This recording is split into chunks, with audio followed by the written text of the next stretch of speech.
Bila teringat pada seseorang bermakna rindu, maka ucapkanlah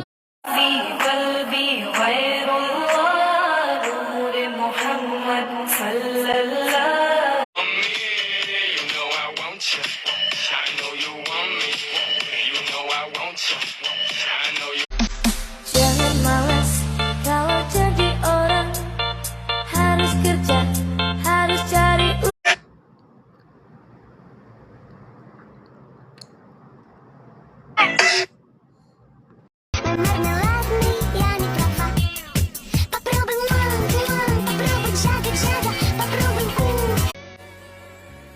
orang yang mencari jalan keluar sentiasa digari. Aku makin sempit ni sedap sikit ni boleh. Ada tanya ke negeri mana senjata Muhammad Anas Syabdin Haji Ahmad Jasna Izawani binti Muhammad Sabih. Pejuang marahlah ke. Aku tidak jauh denganmu, cuma aku menunggu jawapanmu. Jangan kamu tipu aku lagi. Dah banyak lidahku cukup berkuasa dapat memenjarakan orang ternama. Letakkan aku di batang leher musuh-musuh kami, dan kami balik. Kehidupanku penuh ketenangan. Jauhi kalau jika mahu lebih tenang. Aku dikenali dengan gelaran kaki jantas.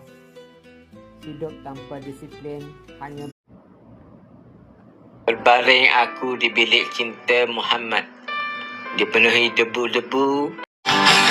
Kita laksanakan dalam kubur manapun.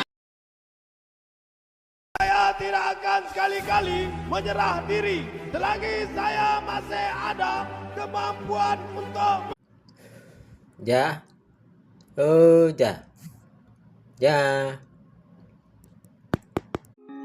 Here's a mafia, mafia, mafia. Here's a mafia, mafia, mafia. Anak siapa dia ni lawang, boleh kira ramai tu mohon nak pikat ni. Hidung macam